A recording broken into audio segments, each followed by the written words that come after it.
오늘은 형평운동에 대해 한번 이야기해 볼까 합니다. 이게 뭐냐면요. 한국 사회에 아주 뿌리 깊게 박혀 있던 계급 차별에 정면으로 맞섰던 사회운동이에요. 자, 그래서 오늘은 먼저 법적으로는 해방이 됐는데도 왜 차별은 끝나지 않았는지 그 현실부터 짚어보고요. 그리고 이런 상황에서 형평사가 어떻게 탄생했고 어떤 활동을 했는지 또 그 과정에서 어떤 저항을 받았고 누구와 연대했는지 마지막으로 이 운동이 어떻게 변해갔는지 이 순서대로 한번 쭉 따라가 보겠습니다. 자, 첫 번째 이야기인데요. 모든 건 신분제가 공식적으로 사라지면서 시작됩니다. 그런데 말이죠. 법이 바뀌었다고 해서 사람들 생각이 바로 바뀌는 건 아니었거든요. 네, 법적으로는 그랬습니다. 1894년에 갑오 개혁이 있었잖아요. 이때 신분제라는 게 공식적으로 폐지됐어요. 그러니까 이론상으로는 백정도 이제 다른 사람들과 똑같은 대우를 받아야 했던 거죠. 근데 현실은 전혀 달랐습니다. 법이 바뀌었다고 해서 사회적인 차별이 사라지진 않았던 거예요. 차변이 그냥 말려난 게 아니었어요. 굉장히 구체적이고 일상생활에 깊숙이 파고들어 있었죠. 예를 들면 호적에 빨간 점을 찍어서 딱 구분을 해놨고요. 아이들은 학교에 보내려고 해도 입학을 거부당했습니다. 심지어 종교시설에서도 같이 예비를 못 드리게 했어요. 그리고 이들이 모여 사는 동네는 피촌이라고 아주 모욕적인 이름으로 불렀습니다. 이런 말도 안 되는 차별에 맞서기 위해서 드디어 조직적인 움직임이 나타나기 시작합니다. 그게 바로 형평사의 탄생이죠. 보시면 신분제가 없어진 게 1894년인데 형평사가 만들어진 건 1923년입니다. 거의 30년이나 지났죠. 이 30년이라는 시간 동안 법과 현실이 얼마나 동떨어져 있었는지 알 수 있는 대목입니다. 장소는 경상남도 진주였고요. 형평사라는 이름, 형평이 무슨 뜻일까요? 바로 저울을 뜻합니다.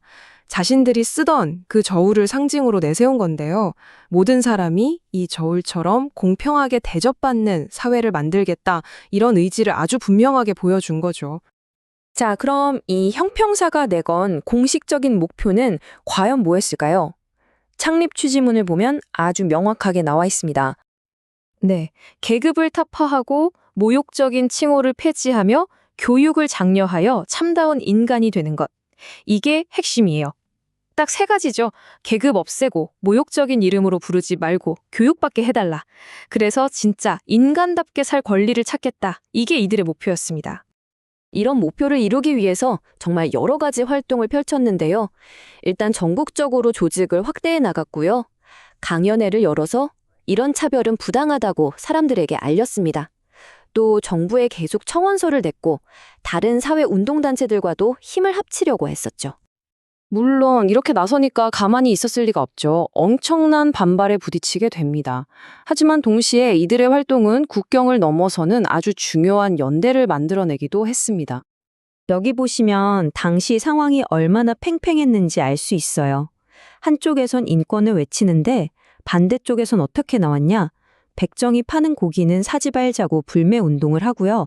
형평운동 지지자들한테는 신백정이다 이렇게 딱지를 붙였습니다. 심지어 회원들을 집단으로 폭행하기까지 했어요. 특히 이 예천에서 있었던 공격은 반대운동이 얼마나 폭력적이었는지를 보여주는 대표적인 사건인데요. 어떤 축하 행사 자리에서 청년회장이 백정을 괴롭히는 건 죄가 아니다. 이렇게 대놓고 선동을 한 겁니다. 그러자 군중들이 정말로 형평사 회원들을 상대로 폭동을 일으켰어요. 하지만 이렇게 저항만 있었던 건 아니었습니다. 좋은 소식도 있었죠. 바로 일본에 있던 수평사라는 단체입니다.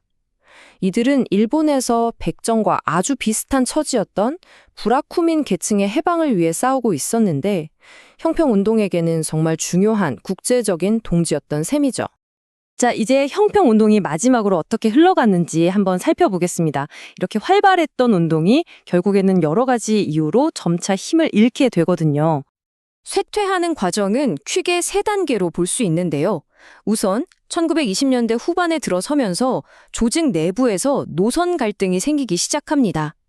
그리고 1930년대가 되면서 일본 식민당국의 탄압이 아주 심해졌죠. 결국 이런 압박 속에서 조직은 살아남기 위해 성격 자체를 바꾸는 선택을 하게 됩니다. 결론적으로는 안팎의 압력을 이기지 못하고 인권운동 단체였던 형평사가 그냥 경제적인 이익을 추구하는 단체로 바뀌어버린 겁니다. 사회 전체의 평등을 외쳤던 그 처음의 목표는 사라지게 된 거죠. 형평운동의 이 전체 과정을 보고 나면 이런 질문이 남습니다. 사회에 아주 깊게 뿌리 박힌 차별을 없애려는 노력은 도대체 무엇과 마주해야 하는 걸까요?